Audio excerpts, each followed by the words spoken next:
Bom, então bem-vindos à nossa segunda aula da disciplina de Lógica de Programação. Vamos iniciar mais um caminho em descoberta dessa disciplina que ela é fantástica para os nossos estudos e para todas as atividades que a gente está desenvolvendo. Boa noite, professor, como está? Boa noite, tudo bom, professor? Boa noite aí no Polo, boa noite para você, tutor, boa noite para você, aluno, que tenhamos uma boa aula e que interaja, aproveite nesse momento de aula e interaja no bate-papo com a gente. Perfeito. E hoje vamos então aprender um pouquinho mais sobre lógica, vamos aprofundar um pouco mais o conhecimento. Vimos na última aula assuntos relacionados ao que é lógica, o que é que nós utilizamos para aperfeiçoar essa lógica e a partir dela desenvolver o quê? Os algoritmos, que são uma maneira de representar a nossa lógica no nosso dia a dia. Para isso, vamos dar uma olhada na nossa ementa de hoje. Bom, na nossa teleaula de hoje nós vamos ver os conceitos de entrada, saída e processamento. Vamos desenvolver e aprender a desenvolver alguns algoritmos usando pseudocódigo Visual G e também Java e Eclipse. Assim como vamos conhecer a estrutura básica de um algoritmo. Portanto, a aula de hoje, o objetivo dela é que você conheça a ferramenta. Vamos falar um pouquinho da ferramenta, vamos falar um pouco também da estrutura, do que é a estrutura necessária para você começar a criar o seu primeiro programa. Esse primeiro programa, ele vai seguir um padrão que nós já conhecemos, vimos na última aula, que é o padrão do pseudocódigo, usando um software específico para isso. Bem? Bom, nessa teleaula nós vamos identificar os comandos de entrada, processamento e saída, vamos desenvolver algoritmos com pseudocódigo usando o programa Visual G e também desenvolver um algoritmo em Java utilizando o Eclipse. O Eclipse e Visual G a gente vai conhecer já já. Bem como criar uma estrutura básica para desenvolver um algoritmo em pseudocódigo e um algoritmo em Java. Não se preocupem que nessa aula nós vamos introduzir alguns elementos relacionados a como são o desenvolvimento de algoritmos e justamente no seu dia a dia. Você vai conhecer as ferramentas que um programador usa no dia a dia para poder fazer o desenvolvimento dos algoritmos. Entretanto, não se preocupem que você já tem que sair daqui programando na data de hoje. Esse não é o objetivo, é que vocês conheçam como se dá a lógica de programação aplicada a um sistema utilizado para desenvolvimento. Por quê? Porque quando a gente fala de ferramentas de criação, existem uma infinidade de ferramentas. Qualquer programador, ele pode desenvolver um sistema, desde o bloco de notas lá do Windows, colocando todos os códigos, como utilizar uma ferramenta que dá um suporte para ele e facilite um pouco mais o desenvolvimento. Qual seria esse suporte? Eles têm ferramentas que possibilitam autocompletar, que nós chamamos, ou seja, te ajuda a completar o código que você está desenvolvendo. Também nessas ferramentas você pode testar em tempo real o seu código, você consegue desenvolvê-lo e a partir dali fazer uma execução para saber como que o código irá se comportar, se está correto, se houve algum erro e identificar a partir daí qual caminho você deve seguir. Portanto, quando a gente fala das ferramentas para a criação de algoritmos, existem centenas, se não milhares delas. Elas são chamadas de IDE, ou seja, Ambientes Integrados de Desenvolvimento. Esses ambientes integrados de desenvolvimento, essas IDEs, elas são voltadas especificamente para que ajude o programador, o desenvolvedor, a ter uma produtividade maior. Existem várias ferramentas ou várias IDEs, inclusive para uma mesma linguagem. Você pega uma IDE que permite você desenvolver sistemas para Java, para PHP, para Python, assim como para Java existem várias IDEs, cada uma com sua característica. Nós vamos conhecer aqui duas, uma para pseudocódigo e outra para Java. Entretanto, com o tempo você vai perceber que existem outras e que uma pode agradar mais a você quando o quesito é desenvolvimento, né, professor? Exatamente, professor. E dependendo da ideia que você utilize, ela favorece inclusive para que você desenvolva para ambiente diferenciado. Você pode desenvolver para um ambiente web, você pode desenvolver para desktop, você pode desenvolver para dispositivo móvel, tanto para celular quanto para tablet. Então, a ideia que você utiliza, ela tem a possibilidade, ela pode vir ter a possibilidade de você escolher qual ambiente você deseja trabalhar ou se não em todas, né? Com o mesmo código básico, você consegue trabalhar em diversas IDEs, de diversos dispositivos, né? Diferentes. Exatamente. O objetivo sempre é facilitar. As ferramentas elas estão ali para auxiliá-los e que vocês tenham um melhor rendimento no desenvolvimento de sistemas. Vamos conhecer quais são as duas que a gente vai utilizar durante esse curso. A primeira delas é a Visual G. O Visual G ele é específico porque nós chamamos de pseudocódigo, que nós já verificamos e aprendemos sobre ele na última aula. O pseudocódigo ele é a linguagem mais próxima do natural. Lembra que nós fizemos no último exercício da última aula a descrição narrativa. Você colocou passo a passo como se desenvolver e resolver algumas atividades. O pseudocódigo, ele é utilizar essas palavras que nós conhecemos do português com algumas regras para que a partir daí você chegue a uma linguagem próxima à linguagem de programação utilizada nas IDEs. A outra que nós vamos conhecer é Java. Em Java nós vamos conhecer um pouco mais sobre a ferramenta Eclipse.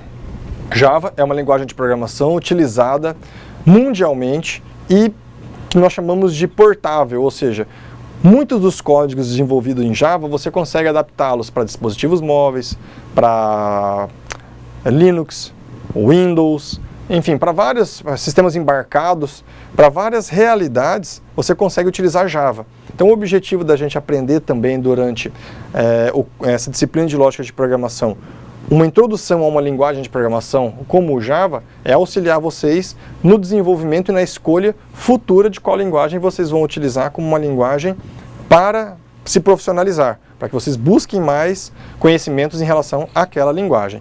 Em outras disciplinas, vocês também vão aprender outras linguagens de programação. O contexto é apenas passar o básico de cada uma dessas disciplinas, para que com o tempo vocês consigam decidir qual é a que vocês irão gostar mais e vão utilizar no mercado de trabalho. Tá? Bom, antes da gente falar um pouquinho sobre as próprias ferramentas de criação de algoritmos, precisamos entender algo importante sobre um algoritmo. Todo algoritmo, ele tem entrada, processamento e saída. Falamos um pouco sobre isso na última aula. O que isso quer dizer? Vou pegar um exemplo da receita de um bolo. Quando eu falo de entrada na receita de um bolo, eu estou falando dos ingredientes.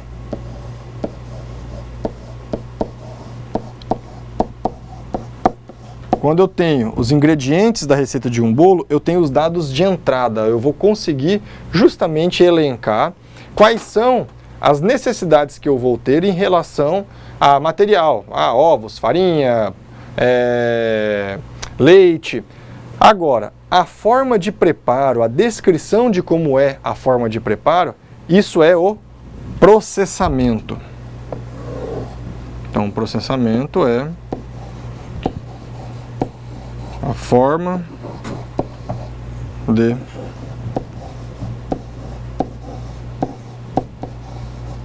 de preparo. Aqui entra algo muito importante. Se em um algoritmo, vamos pegar o caso dessa receita de bolo, a forma de preparo não estiver clara, não estiver muito bem descrita de como deve ser a forma de você se preparar um bolo, automaticamente o que vai acontecer? O resultado disso, ou seja, o bolo, não vai ser, digamos assim, as pessoas não vão gostar desse bolo. Isso é o que? Esse resultado, esse bolo mal feito ou esse bolo bem feito? É a saída. Portanto, quando eu tenho um resultado do meu processamento, a saída, eu tenho justamente o elemento que eu esperava daquele processo. Todo algoritmo que você desenvolver, ele vai ter um objetivo. E esse objetivo você vai ter dados de entrada, processamento a ser realizado e dados de saída. Falamos na última aula sobre a importância de você coletar bem esses dados, avaliar bem, junto com o seu cliente, digamos assim, o que é que ele realmente quer, para que baseado nisso você tenha dados fidedignos de como você deve desenvolver o seu algoritmo. Para ferramentas de criação de algoritmo, o mais importante é observar o seguinte: Como um algoritmo é uma sequência de passos para se chegar a um objetivo, o que nós precisamos saber, principalmente nesses passos, é quando eles vão ser executados em um computador, eles podem ser chamados de comandos ou instruções. E aí sim, você vai dizer e parar de falar que nós temos passos nos nossos algoritmos e falar, olha, quando eu desenvolvo o meu algoritmo, eu tenho algumas instruções a serem executadas, ou seja, eu recebo informação, processo essa informação e gero um dado de saída. Então eu posso ter o quê? Ou uma instrução ou comandos a serem executados dentro do meu algoritmo. Isso, se eu fosse exemplificar para vocês, eu diria que quando você precisa calcular a sua média da disciplina, você vai ter as suas notas, da prova, do trabalho, da atividade que você desenvolveu. Baseado nisso, vai ter um cálculo a ser realizado para chegar naquela média. Portanto, eu tenho como informação de entrada, eu tenho as notas. A nota do trabalho, a nota da prova, a nota da atividade que você desenvolveu. Agora eu vou processá-la. De que maneira que eu vou processá-la? Vou calcular através de uma fórmula que pode... Várias instituições utilizam fórmulas diferentes. Poderia ser, por exemplo, a soma das 3 notas, que seria basicamente somente de forma somatória. Eu poderia, o quê? Somar as 3 notas e dividir por 3. Então, a fórmula não importa. O importante é que eu vou ter um processamento para chegar ao quê? No meu resultado, que é a média do aluno. Essa média é uma informação de saída. Essa informação eu posso utilizá-la para mostrar ela na tela, eu posso utilizá-la para um outro processamento que seria saber se o aluno está aprovado ou não. Basicamente poderia ter aí um algoritmo que calcula a média e outro algoritmo que verifica se o aluno está aprovado ou não. Ou um único processamento. Enfim, a ideia é que vocês compreendam que eu tenho informações de entrada, processamento e saída de dados. Isso é o mais importante, tá bem? Quando a gente fala da ferramenta de criação de algoritmos, professor, como que a gente pode entender o desenvolvimento de pseudocódigos em Visual G? Quando a gente pensa no pseudocódigo, o Visual G é uma ferramenta para possibilitar essa interação, esse desenvolvimento. Nós temos que, para desenvolver o pseudocódigo, não há necessariamente uma ferramenta. A gente pode fazer ele em papel, um lápis, usando lógica de programação num ambiente separado. Porém, a desvantagem é que a gente não consegue executar esse código, a gente não consegue, de forma automática, verificar o que nós estamos com dados de entrada, se o processamento está correto, com base naquela saída. A gente tem dificuldade. Então, o objetivo da ferramenta é exatamente isso, auxiliar esse entendimento da dado de entrada, do processamento e da saída. Mas a vantagem do pseudocódigo é que com essa linguagem abstrata, por assim dizer, a gente consegue implementá-la, programá-la em qualquer linguagem posterior. Então, com uma base lógica inicial no pseudocódigo, a gente consegue implementá-la em outras linguagens. Aí, se é Java, se é Python, se é C#, o exemplo que vamos trazer em Java, nessa comparação, como escrevemos ela em pseudocódigo e como transformamos ela em Java. Bacana. E aproveitando o que o professor Fábio mencionou aqui, quando a gente fala do desenvolvimento em Java e Eclipse, a ideia também é que a gente possa criar um algoritmo para solucionar um determinado problema e aplicá-lo na vida real.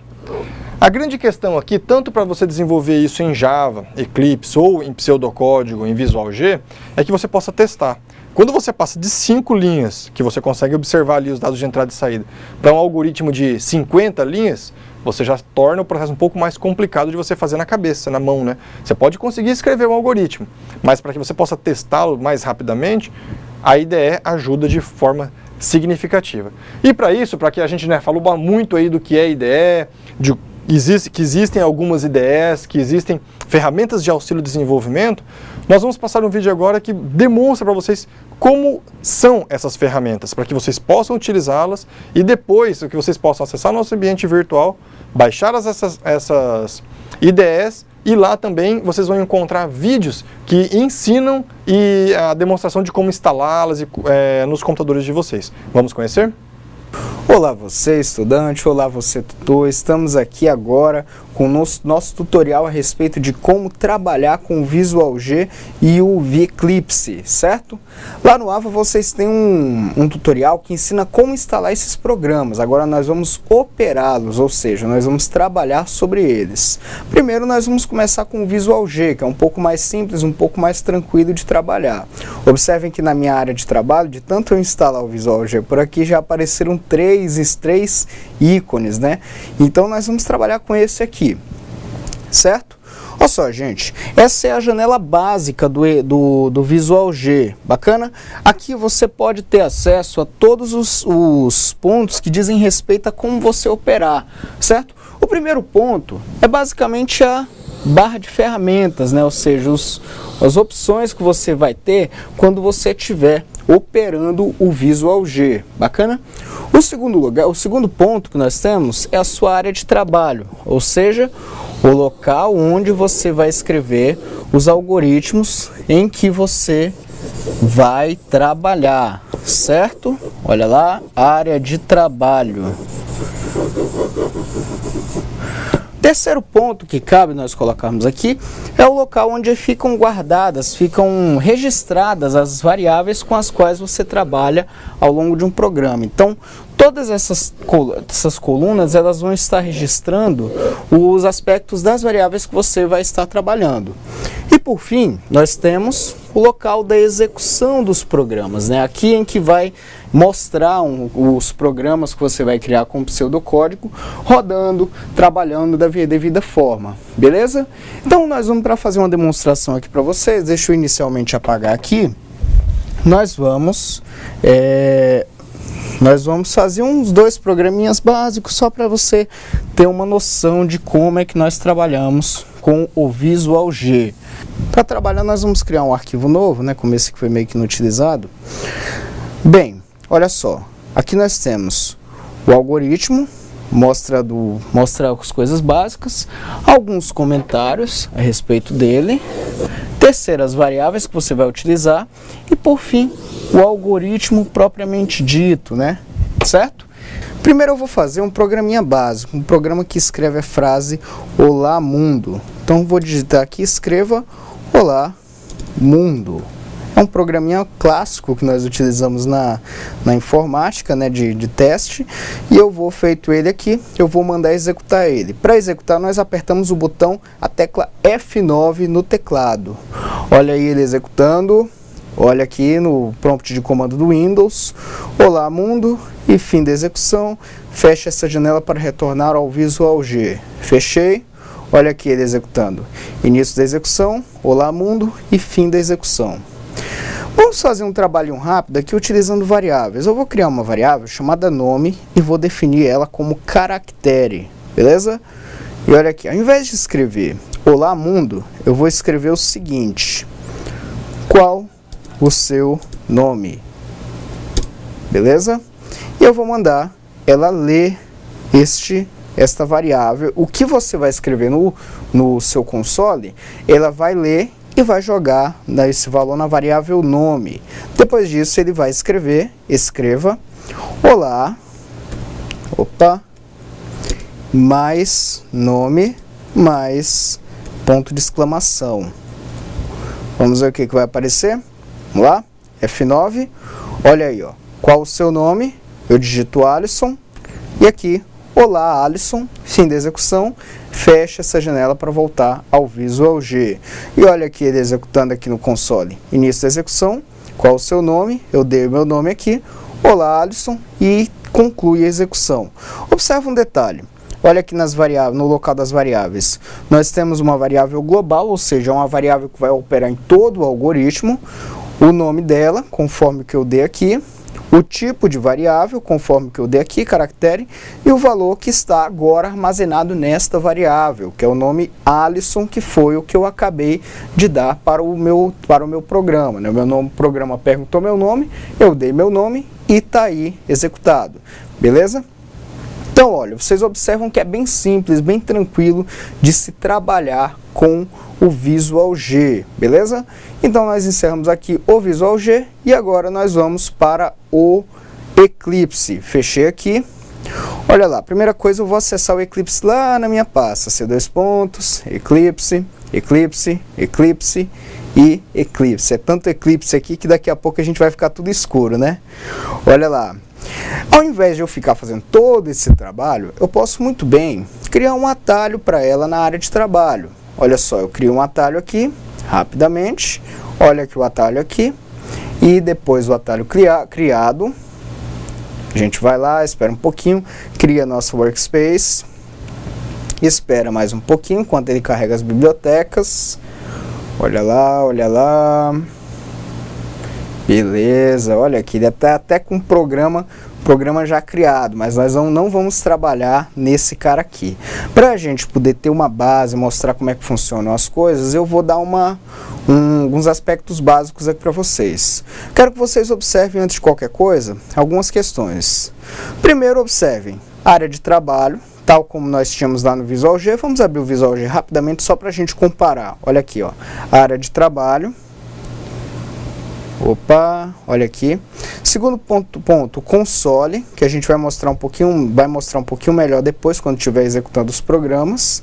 E, além do console e da área de trabalho, nós não vamos ter essa parte das variáveis aqui, ó. Não vai estar esse controle.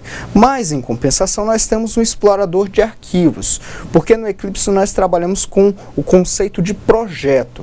Cada projeto é um sistema que você vai desenvolver. Vai desenvolver um sistema de controle bancário? Você cria projeto sistema de controle bancário. Vai criar um sistema de controle financeiro? Sistema controle financeiro. Enfim, de acordo com as suas necessidades. Então, a primeira coisa que você tem que fazer quando você vai trabalhar com o Eclipse é criar um projeto. Como é que eu crio um projeto, professor? Vamos lá. Você vai em File, que é arquivo em inglês, New, que é novo em inglês, Project. Depois disso, você vai atrás aqui, ó, de Java, dentre essas opções, e Java Project. Depois você vai dar um Next. Aí ele vai te pedir o nome desse projeto. Como eu já tenho 2 projetos, e o objetivo aqui é basicamente mostrar para vocês a ferramenta, eu vou dar o nome de projeto 3 para esse cara aqui, beleza? Então, depois de feito isso, nós deixamos as opções padrão, que o Eclipse já deixa, e mandamos finalizar. Olha aqui, o projeto 3 já está criado. Depois que você criou o projeto, você tem que criar uma classe. O que é uma classe? Deixa eu explicar primeiro. O Java, ele trabalha com um paradigma que nós chamamos de orientação a objetos, certo? Então, cada classe vai definir um conjunto de objetos sobre o qual você vai trabalhar. Óbvio que a gente não vai entrar em muita explicação neste momento, vocês vão explicar, a gente vai aprender isso aí ao longo do curso. Mas, por enquanto, você precisa ter uma compreensão básica do que vem a ser uma classe. Então, observe, por exemplo, uma classe mulher. O que uma mulher tem?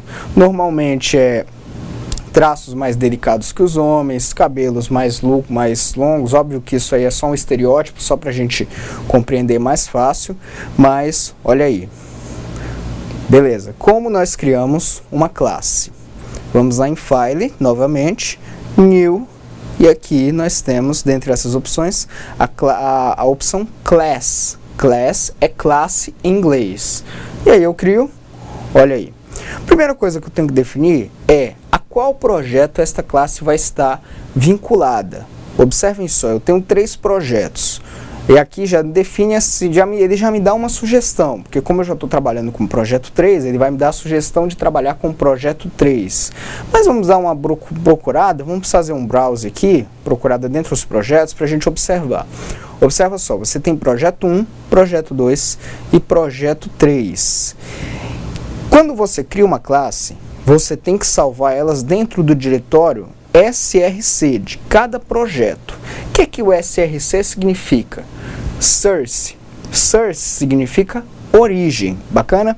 Então, vai ser em outros termos, nós vamos ter basicamente o diretório de origem desta classe. Eu vou jogar no projeto 3, que é o projeto que nós vamos utilizar agora, e vamos dar um OK aqui. Beleza? Segundo lugar, eu vou criar um nome para esse projeto. Qual é o nome que eu vou dar a esse projeto? Vamos lá. Vou dar o nome Olá. Beleza? Olha aqui. Depois que eu crio, não, eu vou dar um nome hello, vamos lá, fica um hello uma coisa mais sim, mais padronizada, beleza? E depois disso, olha só, eu tenho que marcar essas 3 caixinhas aqui. Deixem marcado por enquanto para o nosso fim da nossa disciplina de lógica de programação, que mais para frente no curso, na disciplina de orientação a objetos, vocês vão ter uma noção melhor. Depois de feito isso, eu vou mandar finalizar. E olha aí, já está criada a nossa classe, beleza? Olha aqui, ó, uma public class hello, ou seja, uma classe, a classe hello. E aí eu tenho um método principal, né? Isso aí a gente vai aprender melhor depois, mas esse método principal é basicamente onde vai estar o fundamental do programa, onde vai estar sendo executado essa parte fundamental do que nós temos aqui. No primeiro momento, observem só, lá no VisualG a gente primeiro fez um programa básico e depois fez um programa com uma entrada básica de dados, beleza? Aqui nós vamos fazer a mesma coisa. Só que os comandos do Java são um pouquinho mais complexos, mas nada que desencoraje a gente, né? Olha lá, em vez de escrever escreva olá mundo, eu vou escrever um system.out.println. Ou seja, o que isso significa? System é sistema, out, saída, println é um comando de escrita que depois que ele escrever tudo, ele vai pular uma linha. Bacana? Então, o que eu estou dizendo para o Java aqui? Java, na parte de saída do sistema, você vai escrever olá mundo, e depois disso você vai pular uma linha, beleza? Olha aí, já está criado o meu comando, e eu vou mandar executar. Para eu mandar executar, eu vou apertar no teclado Ctrl F11. Aí ele vai pedir para salvar algumas coisas aqui, e eu vou dar um OK. Beleza? Olha aqui. Agora nós temos a execução. Olha aqui o console, e nós temos olá mundo sendo escrito dentro do nosso programa. Beleza? Bacana, fizemos o programa básico de entrada de dados. Agora nós vamos fazer aqui, de entrada não, perdão gente, programa básico de saída de dados. Agora nós vamos entrar no programa de entrada de dados. Olha lá, em vez de escrever, vamos lá. Primeira coisa que eu tenho que fazer, nesse ponto aqui do Java, é criar algumas novas ferramentas. Primeiro, eu tenho que importar um pacote do Java, que é o pacote java.util.scanner. Scanner, esse pacote aqui, ele vai basicamente permitir que nós façamos leituras de variáveis aqui. Bacana, gente? Então agora nós vamos trabalhar com um programa que exige a entrada de um dado, né? Só para a gente continuar o nosso tutorial rapidamente aqui. Então beleza, como já aprendemos a criar uma classe, né? Nós vamos criar uma nova classe aqui, new class. Olha só, eu vou vincular essa classe ao projeto 3, lembrem sempre, pasta source, src, bacana? Esse campo package aqui, vocês deixem ele vazio, né? Que nesse ele vai usar um valor padrão, bacana? E no nome eu vou colocar hello. Observem só, aqui nessas 3 caixinhas aqui, você vai deixar marcada só a primeira e a terceira. Naquele primeiro programa lá, nós deixamos as 3 marcadas, mas para agora nós vamos deixar só essas 2, que pode dar algum erro, pode dar algum problema, beleza? Então, feito isso, nós mandamos finalizar. Olha aqui, nós temos a estrutura básica da classe já criada, então a primeira coisa que eu vou fazer, gente, eu tenho que importar alguns pacotes do Java para poder fazer esse programa da forma adequada. Um desses pacotes é o pacote que nós vamos utilizar, é o pacote scanner, que é o que vai permitir que nós utilizemos a leitura de variáveis, beleza? Então eu vou mandar um comando aqui, import java.util.scanner, sempre scanner com a primeira letra maiúscula. É o primeiro procedimento que nós vamos fazer. Aqui dentro do método main, aí eu já vou começar a entrar com as partes mesmo, né? Então a primeira coisa que eu tenho que fazer é criar uma variável de tipo string chamada nome, que eu vou deixar ela com valor vazio. Para deixar uma string com valor vazio, sempre lembre desse detalhe, tem que deixar ela entre aspas, porque nisso o valor da string vai ser o que está dentro daquelas aspas, ou seja, no nosso caso aqui, um valor vazio, sem nada. Bacana? Segunda coisa, criar a variável scanner, uma variável do tipo scanner que vai servir para que nós façamos a entrada de dados. Nós vamos chamá-la ela de scanner e vamos colocar new scanner e vamos utilizar o comando system.in, ou seja, eu vou dizer para o Java o seguinte, ó Java, aqui você vai fazer uma leitura de um dado, beleza? E aí eu vou mandar uma saída de dados pedindo ao usuário o nome dele, system.out.println, e aí eu vou escrever qual o seu nome, beleza? Olha aí, tá feito aqui, comando dado, e a variável nome vai receber o entrada.next. O que eu estou dizendo com entrada.next?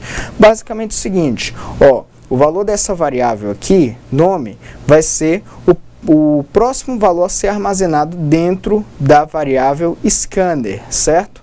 Então nisso nós vamos ter esses valores todos colocados aí. E aí eu vou dar um system.out.println, ou seja, escreva uma linha de texto Java, olá, aí vou dar um espaço, mais nome, mais um ponto de exclamação, que vai dizer, olá fulano, tudo bom? Como é que você tá, rapaz? E depois disso eu vou mandar fechar a variável entrada, beleza? Olha aqui, tudo feito. Então, feito isso, nós mandamos então executar o programa. Ctrl F11, mandamos executar. Ele pede para salvar algumas coisas. Nós salvamos e olha aqui ele executando aqui, ó. Perguntando qual é o meu nome. Aí eu vou digitar Alisson e ele vai escrever olá, Alisson. Se eu escrever João, vamos lá de novo. Qual é o seu nome? João. Olá, João. Então, nisso, nós temos alguns aspectos básicos da programação utilizando Java com Eclipse. Então, esse tutorial nós fechamos por aqui e deixo aí o desejo de que você tenha um ótimo estudo e que nossa aula de hoje flua perfeitamente. No mais, eu estou disponível aqui no chat para que nós possamos ir conversando. Bom, vocês devem ter observado aí que essa demonstração das ferramentas, ela envolveu os aspectos um pouco mais completos de entrada, processamento e saída. O objetivo era demonstrar para vocês que a ferramenta, ela é possível você programar, testar e visualizar o resultado final, ou seja, a entrada de dados, o processamento de dados e a saída de dados. Isso é importante a gente levar em consideração porque vocês vão, no decorrer dessa disciplina, aprender a desenvolver outros algoritmos. Hoje foi só uma demonstração. Hoje apenas nós gostaríamos que vocês compreendessem o que um programa é capaz e em um aspecto básico, como que você faz uma entrada de dados, um processamento de dados e uma saída de dados. Agora nós vamos conhecer como se dá cada um desses passos até o resultado final, ou seja, como que a gente constrói um algoritmo. Vamos conhecer? Primeiro, a gente vai entender como funciona a estrutura de um algoritmo. Por que a estrutura? Vamos pegar um exemplo aqui que quando você estabelece uma conversa com outra pessoa, usando a nossa língua portuguesa, você não precisa seguir todas as regras gramaticais, que mesmo assim o diálogo vai acontecer. Portanto, caso você não utilize a norma culta para um diálogo numa conversa, ainda assim a pessoa pode entender. Olha esse exemplo. O exemplo que nós temos aí. E aí, João? Tudo em riba? Cara, tudo na boa. Quando nós vai jogar aquela pelada? Mano, vamos marcar neste fim de semana, agora, com a turma. O que aconteceu aqui? O diálogo houve, mesmo que não tenha se usado toda a norma culta da língua portuguesa, o diálogo pode ser entendido como um diálogo de sucesso. A pessoa que está escutando, ela consegue compreender exatamente o que você tentou dizer. Ou seja, o diálogo aconteceu. Agora, em computador isso não é tão simples assim. Se a gente observar, se você errar uma única palavra ou uma única estrutura errada, ou até mesmo esquecer uma vírgula, o computador não vai entender o que você está fazendo. E ele vai dar erros. Quando? Na hora de compilar. E o que é o processo de compilação? é a tradução do código fonte para o código que a máquina entenda. Principalmente isso pode acontecer também na hora de executar o programa. Portanto, vocês devem levar em consideração que quando vai se desenvolver um algoritmo, o que foi demonstrado no vídeo, a importação de módulos adicionais, colocar um ponto e vírgula no final, colocar letra em maiúscula, são regras de uma linguagem de programação. E aí fica a dica que cada linguagem de programação tem a sua regra, não é verdade, professor? Exatamente. E o interessante na programação, que dependendo da IDE que você for utilizar, ela vai te dar mecanismo de te auxiliar nesse desenvolvimento. Caso surja alguma dúvida relacionado a algum ponto e vírgula que nem vocês viram no Java do finalização, algum texto equivocado que você tinha colocado, a própria IDE de desenvolvimento vai te ajudar, te orientar a corrigir aquele erro. Então, dependendo da linguagem ou da IDE que você utilize, é uma ferramenta poderosa na hora de desenvolver nossa codificação. Para que a gente evite erros, né? Ou seja, quando você estiver programando, ou pelo menos minimize os erros, porque ainda assim pode aparecer erros. Vocês vão perceber que com o tempo, que você desenvolve um programa e ele dá um erro ali na execução, quando você vai observar, pode não ser um erro de grafia da linguagem, pode ser um erro no cálculo que você fez, pensou em uma fórmula e a fórmula não foi executada da maneira que você havia imaginado. Mas mesmo assim, vamos entender a estrutura básica de um algoritmo. Como que a gente define um algoritmo? Primeiro, ele tem que ter pelo menos um nome. Nós vimos nos nossos exemplos de vídeo aí que todo algoritmo tinha um nome. Além do nome, ele tem uma descrição, uma identificação de início e de fim do algoritmo e, lógico, os comandos, ou seja, o passo a passo que ele tem que executar. Pelo menos um comando você tem que ter. No vídeo a gente viu primeiro demonstrando o escrever Olá Mundo na tela e depois a gente viu uma demonstração onde você fazia a leitura de uma informação fornecida pelo usuário e depois mostrava essa informação na tela novamente. Então a gente viu lá, ele leu o nome o Alisson e depois mostrou o nome Alisson na tela novamente. Nesse caso, durante a elaboração do algoritmo, que você vai definir a sua nomenclatura, você precisa seguir algumas regras. Quais são elas? Primeira, não usar espaço na definição dos nomes. Não adianta, se você vai colocar calcular média, tem que ser junto, não pode ser separado. Não usar caracteres especiais, tais como ponto de exclamação, interrogação, cifrão, entre outros que existem. É importante salientar que alguns desses símbolos, desses caracteres especiais, eles são usados durante o processamento. Um exemplo, para aqueles que já estão mais acostumados com algum software de cálculo, ou quando você vai usar a calculadora do seu computador, quando você vai dividir, você coloca uma barra.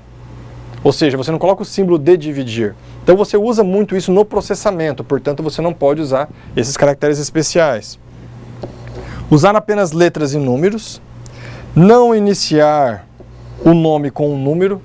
Então, calcular média, você não pode colocar 2, calcular média, 3, calcular média. Não pode ter o início com um número. E evitar o uso de acentos e cedilhas também. É muito importante. As linguagens mais modernas já começam a aceitar um pouco disso daí, mas a gente ainda recomenda você não utilizar, porque dependendo de onde você vai programar, pode ser que o seu compilador, a sua IDE, ela apresente algum erro. Aqui a gente tem alguns exemplos de algumas nomenclaturas de algoritmo. Vamos pegar o primeiro aqui, ó. O objetivo do algoritmo é calcular a média das notas. Um nome não válido. Calcular média, ele colocou separado e com acento. Um nome válido, calcular média e não tem acento. Vamos pegar mais um aqui. Somar dois números. Olha o nome não válido. Iniciou com um número e tem acento. Dois números soma. Está errado isso. Um nome válido. Soma dois números.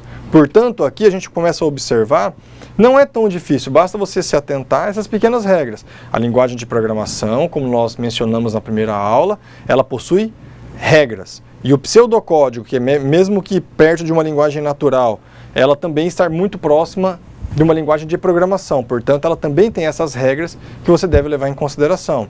Assim como as outras linguagens, as IDEs, a maioria das linguagens de programação foram desenvolvidas de forma que aquelas palavras reservadas que a gente viu na última aula, ela não leva acento, não leva cedilha, nada disso. É apenas o nome básico da linguagem de programação, né, professor?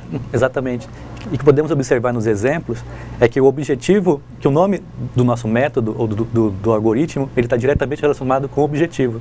Então, dessa forma, nós começamos a programar sozinhos, normalmente. Aí vamos imaginar que comece a complexidade do código, aumentar o quantitativo de código. Aquele nome, se você colocar um nome qualquer que não esteja diretamente relacionado com o objetivo, com o tempo você pode confundir. Vamos imaginar que você começou sozinho, aí começou a trabalhar como equipe. Você tem 2 pessoas trabalhando com você, 3 pessoas, 4. Para ficar fácil que todo mundo consiga entender o código, o nome desse método, desse algoritmo, seja diretamente relacionado com o objetivo, né? Então essa é uma tendência que nós podemos observar nos exemplos. Exatamente, isso é fundamental porque daqui a pouco a gente vai falar também de comentários de código. Sempre que você estiver fazendo, você tem que relacionar ao objetivo do seu algoritmo. Isso vai ajudar futuramente, né? Daqui a 10 anos, quando os primeiros algoritmos que vocês desenvolverem agora, vai fazer essa diferença. Bom, e o escopo de um algoritmo? O que é o escopo? É como o algoritmo ele possui depois de ter o seu nome definido, a sua descrição definida. Ele tem o início e um fim. Você tem que identificar as partes de início e fim, você pode usar palavras ou símbolos, depende da linguagem de programação, é isso que a gente vai ver. O conceito de escopo vem justamente da necessidade de delimitar o intervalo em que determinadas informações são processadas. Com o tempo e com as próximas aulas, vocês vão perceber que em alguns momentos o sistema vai entrar em uma estrutura condicional, que ele precisa checar alguma informação antes de continuar.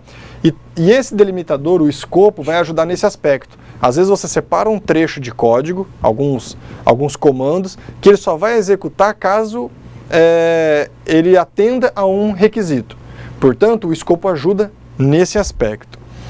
Pegar um exemplo aqui em pseudocódigo, olha lá, ele dá o nome, né? O início, ó, algoritmo, o nome é Alô Mundo. E o escopo, ele está definido justamente aqui, ó. Aqui está falando do escopo, mas tem que chegar até mais aqui embaixo. Porque o certo é dizer que o início e o fim do algoritmo é o meu escopo. O que tiver aqui dentro é o meu processamento, é o que ele vai estar sendo desenvolvido. Portanto, início e fim algoritmo é a marcação do meu escopo. Observem o mesmo exemplo em Java. E em Java, da mesma forma que também desconsiderem isso daqui, em Java o escopo está delimitado aqui, ó. Eu crio um nome, o nome se chama do meu algoritmo Alô Mundo. Aqui é onde eu tenho o início do meu algoritmo, que ele é padrão. Agora eu tenho o escopo. O escopo ele está marcado aqui por chave. Diferentemente do pseudocódigo que está como início e fim algoritmo, aqui em Java é apenas uma chave. Uma chave que abre e fecha o meu escopo, ou seja, qual é o bloco de código que eu estou executando naquele momento. Então é importante vocês entenderem essa questão do escopo, principalmente por causa das instruções e dos comandos que vão dentro desse escopo. Tudo que você precisa processar, ele vai para dentro desse escopo. Portanto, eu quero somar 2 números, ler o nome da pessoa que está usando o computador e mostrar ele na tela, como foi usado no exemplo do vídeo de hoje, eu coloco esses comandos dentro de um escopo. Então, comandos ou instruções são mecanismos usados para dizer ao computador o que deve ser feito. Cada instrução dada é um passo sendo executado dentro do algoritmo e os mesmos devem estar em ordem, da primeira instrução até a última, quando o objetivo do algoritmo deve ser alcançado. Notem que todo o algoritmo que nós vamos verificar, assim como a gente usou a descrição narrativa na última aula, ele segue um passo, do início para o fim. Lembra lá do saque do banco? Chegue até um banco, coloque o cartão, digite a senha, coloque o valor que você deseja sacar. Um algoritmo é assim, você vai lendo passo a passo e o algoritmo, quando ele for executar, ele vai estar fazendo essas leituras e fazendo a compilação para que o programa seja executado. Vejamos aqui alguns comandos ou instruções. Em pseudocódigo eu tenho agora, aumentando, né, a complexidade aí, o nome do meu algoritmo, que se chama Alô Mundo. Tem o meu escopo. O meu escopo aqui, eu defino ele como sendo início e fim algoritmo. Então, o meu escopo é o que está aqui dentro. E o meu comando ou instrução é essa aqui, ó. Escreva Alô Mundo. Portanto, eu só tenho, neste caso, nesse exemplo de algoritmo, apenas um único comando dentro do meu escopo, que é início e fim do algoritmo. Vamos ver o mesmo exemplo em Java. Em Java, nós já temos o nome Alô Mundo. Aí nós temos o escopo. Notem que, pela característica da linguagem de programação, nós temos aqui dois escopos. O primeiro delimitado pela classe Alô Mundo. Esses detalhes de classe, métodos, não se preocupem que ele é específico de uma linguagem de programação orientada a objetos, que a gente vai detalhar em disciplinas específicas. Por enquanto, atente-se apenas ao detalhe de escopo, as instruções e os comandos que a gente está executando. Além disso, ele vai ter daí dentro da classe um método estático main, que é onde inicia o meu programa. O meu programa é chamado pela primeira vez aqui dentro. E ele tem um outro escopo.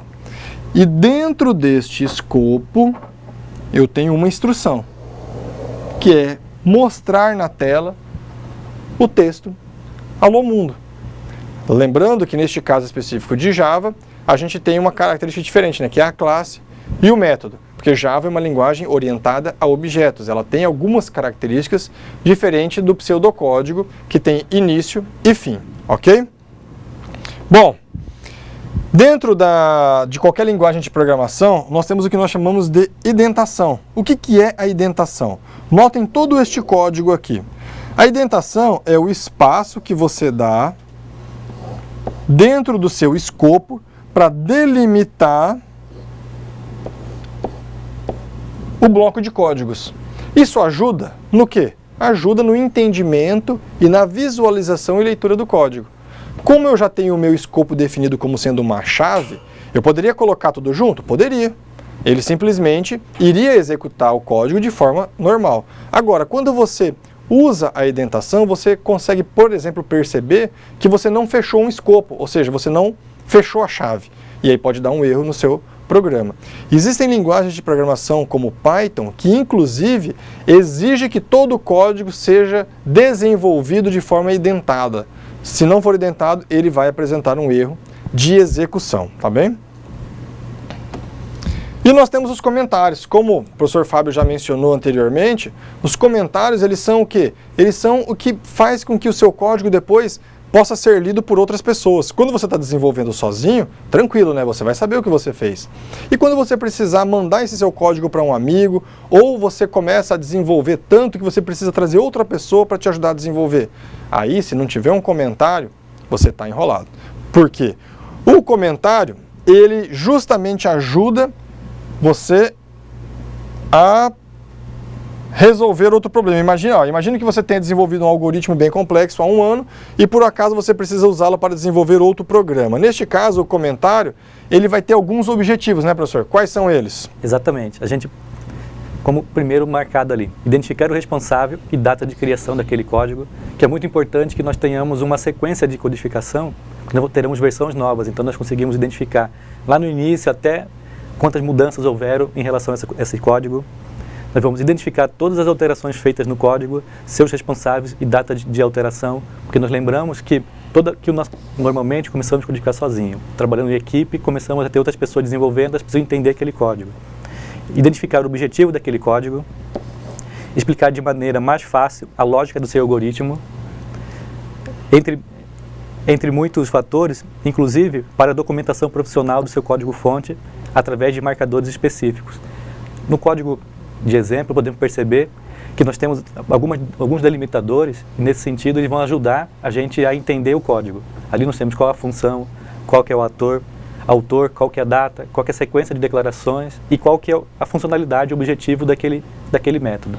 Se nós partirmos para a linguagem Java, por exemplo, existem algumas ferramentas que possibilitam a gente gerar ajudas, Documentação. daquele seu código de forma automática.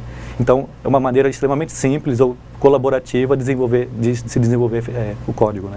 Eu diria para vocês que documentar um código é saudável, porque você vai conseguir depois olhar para esse código, identificar. Não vou aqui entrar em detalhes sobre como fazer nesse momento o comentário. Por quê? Cada linguagem de programação tem uma forma de comentário. Aqui vocês estão vendo aqui na tela, ele usa 2 barras. Mas depende da linguagem, pode ser usada outras formas. Então, por enquanto documentem. Cada linguagem de programação, descubram qual é o delimitador que você usa para documentar e documentem. Aqui nós temos um outro exemplo em Java de comentários. Olha lá, o delimitador é os asteriscos. Nós temos asteriscos para poder fazer o comentário, ou ainda 2 barras para poder fazer um comentário. Aí depende de como vocês vão estar trabalhando, depende da linguagem de programação. Portanto, atentem-se a comentários. É a dica importante que eu dou, é saudável para vocês e para o seu código de programa.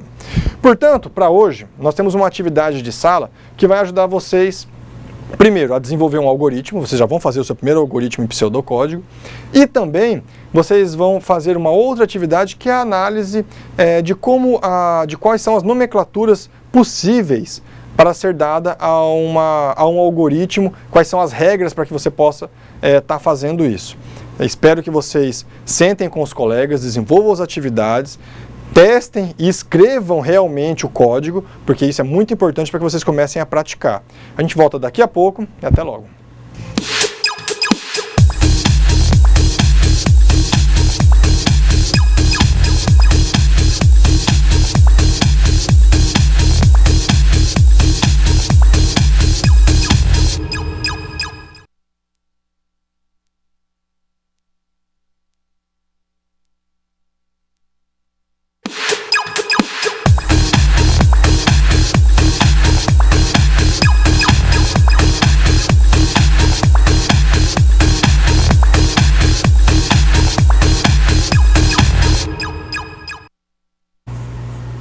Olá, vamos à resolução do exercício.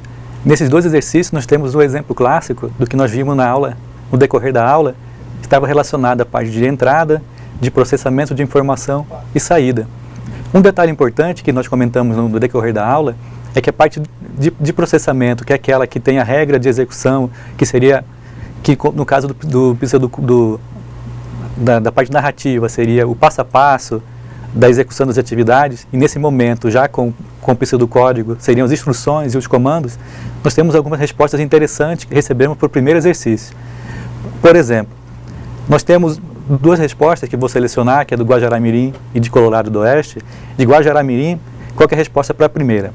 Seria a palavra algoritmo, entre aspas, meu curso, aí com as palavras reservadas, início e fim do algoritmo, e dentro desse escopo, a palavra reservada escreva, com texto, informática para internet, IFRO, turma 2000/1, 2015/1. Quer dizer, esse é um exemplo a partir daquele exercício de respostas.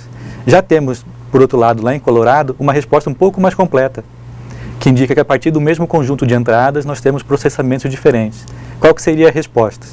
A resposta seria algoritmo, aí a palavra curso, aí entre o escopo início e fim algoritmo teriam várias linhas distribuídas, né? Várias linhas. Escreva meu curso, escreva técnico em informática para a internet, escreva IFRO, escreva turma 2015/1. Com esses 2 exemplos nós podemos perceber a diferenciação do entendimento relacionado à parte de processamento. No primeiro resposta, em uma única linha, já tem todo aquele texto que está dentro do nosso exercício, que está lá, informática para a internet, IFRO, turma 2015/1. Já na segunda resposta, já há um entendimento de um detalhamento maior das respostas. Então, em cada linha, com o escreva, é uma frase. Vamos ao quadro para que a gente possa fazer a marcação. Como podemos observar, nós temos um exemplo bem mais detalhado da nossa resposta. Nós temos sempre que lembrar a palavra reservada, que foi conversado, algoritmo, que indica que não há necessidade, não há possibilidade de se escrever alguma variável, algum outro termo com esse tipo que é algoritmo. Aí nós temos o nome, meu primeiro programa. Nas respostas foram dado o nome curso, o que é possível. Então esse aqui é o nome escolhido para esse algoritmo. Aí nós temos outras palavras reservadas. Nós temos o início e nós temos o fim do algoritmo. Esse intervalo indica o escopo da nossa aplicação, da nossa solução. Então tudo que nós formos escrever de codificação, de instrução, ele tem que ficar dentro desse espaço. Então nós já temos aqui, por exemplo, já 3 palavras reservadas que não poderiam ser utilizadas dentro e que de certa forma marcam o início do nosso algoritmo e o intervalo que esse algoritmo está sendo escrito. Aí conforme no nosso exemplo, da nossa atividade, nós temos o detalhamento que não foi feito no exercício. Nós temos esse trecho específico aqui, com mais, que estaria delimitando o exemplo. Esses outros itens aqui, que também estão no exercícios. E aí sim, o nosso texto efetivamente, que está exatamente, que seria o meu curso, Informática para a Internet, IFRO, e turma 2015-1. Então aqui nós podemos perceber que a partir de uma palavra reservada, escreva L, esse L indicando que vai ser uma linha específica, nós temos aquele nosso código escrito linha a linha, escreva uma caractere inicial, o escreva meu curso, o escreva outra linha, sequência de código de linhas específicas, outro escreva a linha com informática para a internet, um próximo escreva linha IFRO, escreva a linha turma 2015-1, escreva com aquele caractere que daria um espaço no texto, e por último o fechamento com outro escreva a linha. Então aqui nós já podemos identificar vários elementos que compõem o nosso pseudocódigo. Nós temos diversas palavras reservadas. Vamos destacá-las para que a gente possa lembrar sempre que for desenvolver um pseudocódigo com Visual G. Nós temos, por exemplo, para marcar o início do nosso código, a palavra algoritmo,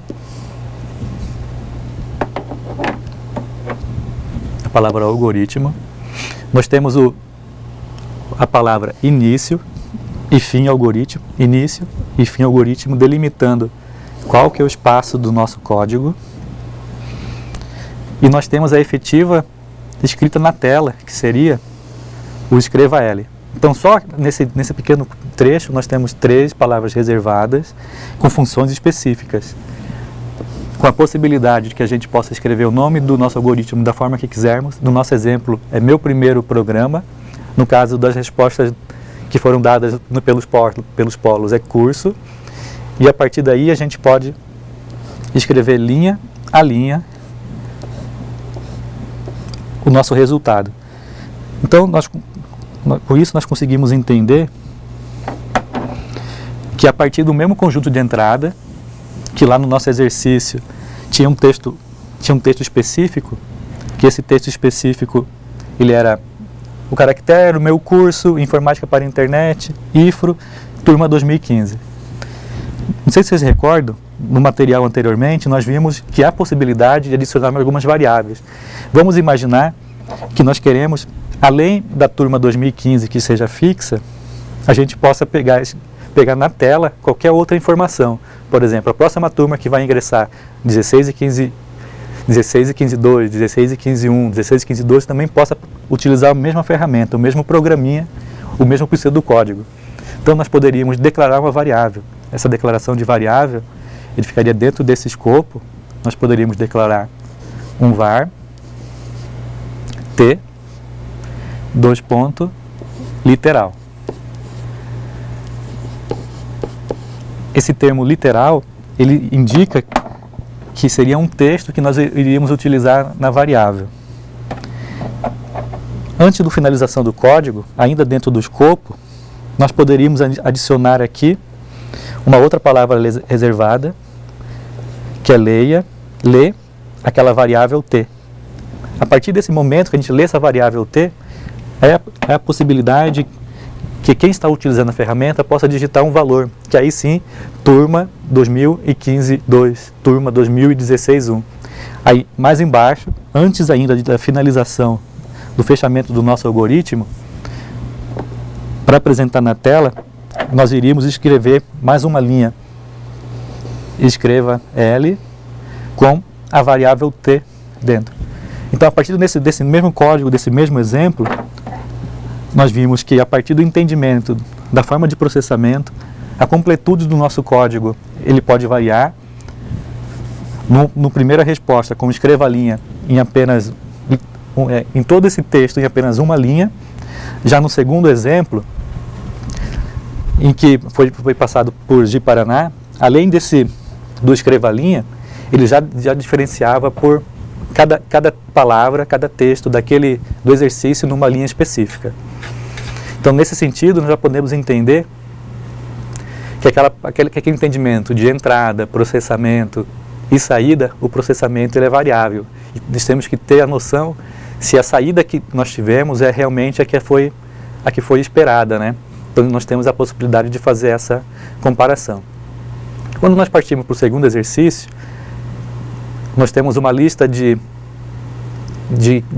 requisitos quando a gente trata do nome do nosso algoritmo. Então vamos para o quadro para fazer uma marcação e poder conversar sobre eles.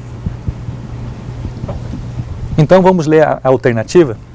Assinale abaixo quais os requisitos considerados válidos de acordo com os padrões internacionais para se escrever o nome de algoritmo. Então, como primeiro item, não usar espaços na definição dos nomes. Então, essa alternativa está correta, nós não podemos usar nenhum espaço na definição de nome. A segunda alternativa, não usar caracteres especiais, tais como, aí ele cita vários exemplos.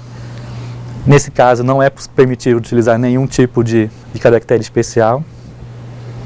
O próximo item, usar apenas letras e números. No próximo item, não iniciar o nome com número, também é verdadeiro.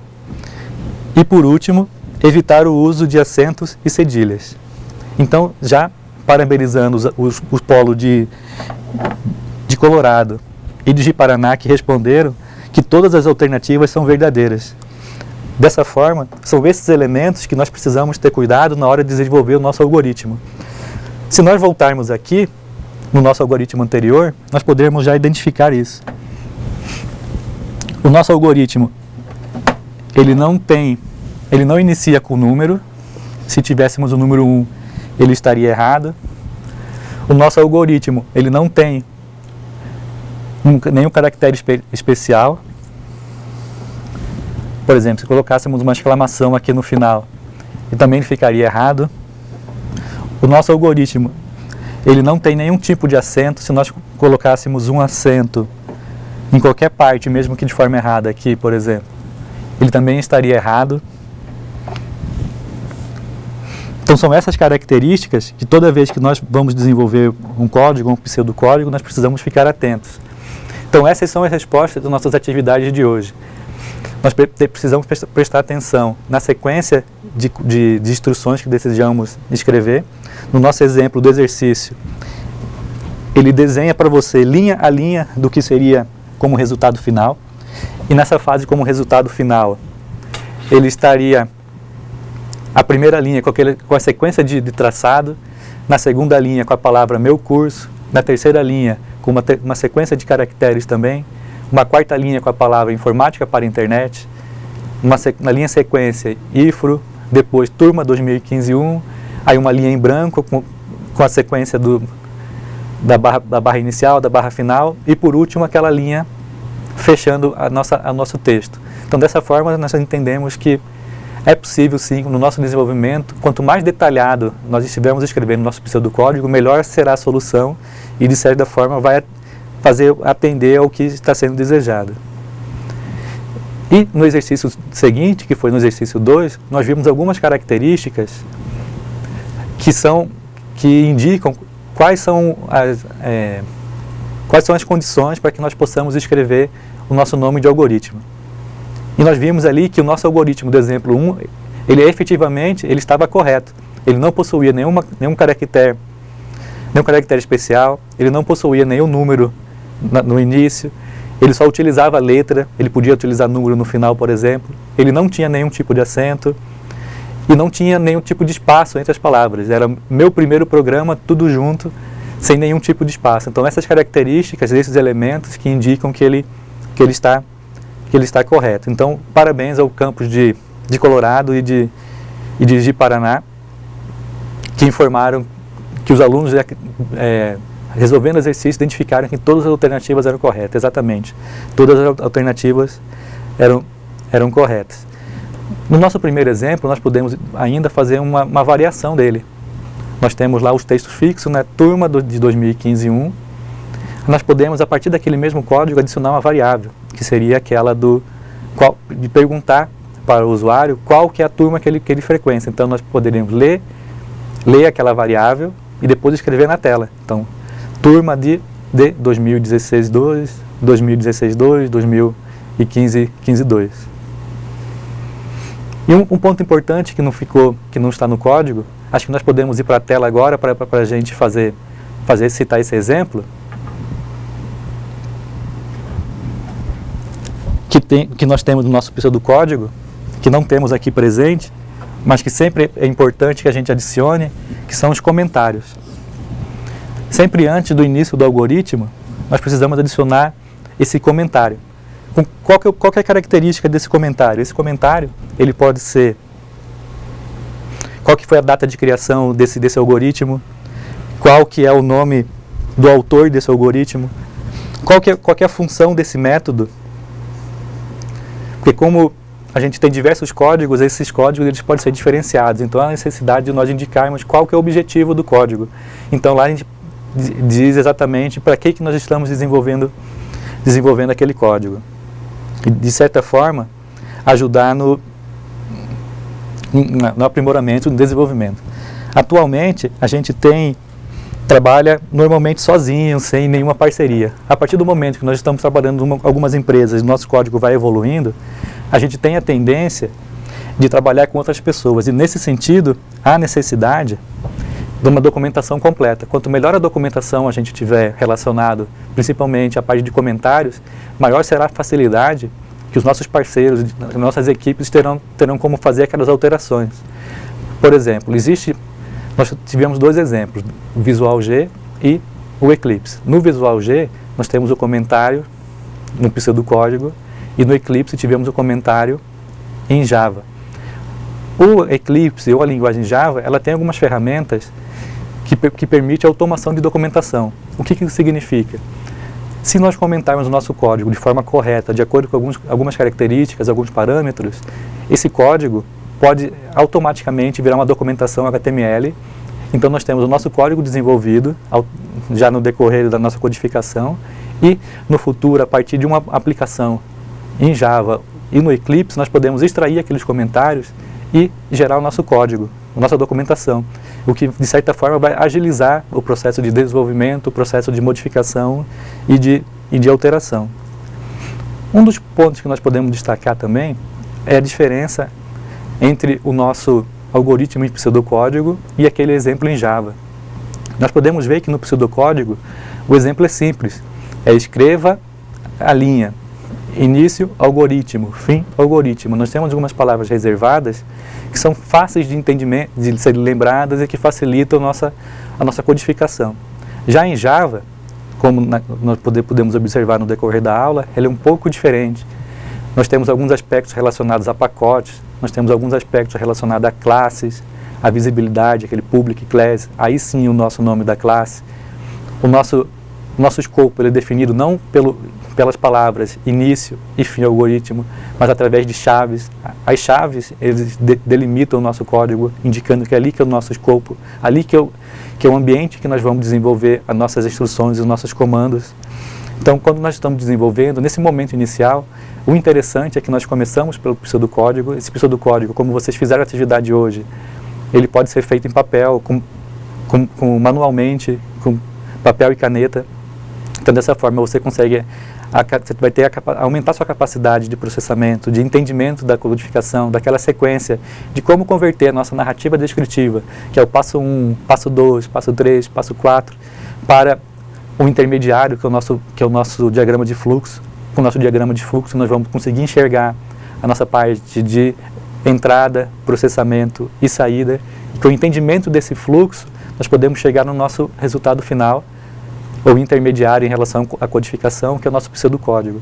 Nesse pseudocódigo, já com algumas palavras reservadas, que nem nós vimos no exemplo lá, algoritmo, início, escreva, aí no futuro com alguma adição de variáveis, um lê para poder carregar o que o usuário está digitando. Então, nesse sentido, comecem a estudar, retomem as atividades, revejam o vídeo, para que vocês possam entender cada vez mais qual que é a sequência de codificação, como que a gente pode entender que o pseudocódigo, utilizando o Visual G, ele efetivamente vai auxiliar no aprendizado da lógica de programação. Porque o importante da lógica de programação é que você aprendeu o pseudocódigo em Visual G, amanhã, quando você escolher uma linguagem, seja ela Java, seja ela C#, seja ela Python, você, a partir do mesmo pseudocódigo, da lógica que você entendeu naquele pseudocódigo, você consegue desenvolver qualquer outra aplicação. Isso é a vantagem, isso que vocês precisam começar a entender, começar a estudar, e reveja a aula, reveja aqueles exemplos, exercite, pegue a atividade de hoje e faça novamente, agora utilizando o Visual G. Aí você vai ver que quanto menos detalhado você for em relação ao escreva ali, o resultado que você tem na saída, ele é menor. Ele fica um pouquinho distante ou separado do que está no exercício. Aí que a partir do momento que você começa a detalhá-lo, aí sim você começa a chegar cada vez mais próximo do exercício. Então eu acredito que para hoje esteja ok, eu acredito que vocês já tenham entendido qual que é o objetivo da aula, que é no sentido de que vocês possam converter o seu raciocínio para a lógica de programação, uma lógica que a sequência, que você tem uma sequência de instruções, a sequência de instruções é lógica para resolver um determinado problema. Esse problema, no futuro, hoje ele veio através de um exercício, mas amanhã ele vai vir a partir do seu cliente. O seu cliente, quando você for conversar com ele, ele vai te dizer qual o problema que ele tem e como que ele espera que aquele problema seja resolvido. E nesse momento, você como desenvolvedor, futuro profissional de informática, vai estar apto a fazer. Então, por hoje, eu mando um abraço para você que está aí, que se esforçou e que está pronto para seguir no nosso curso. Boa noite.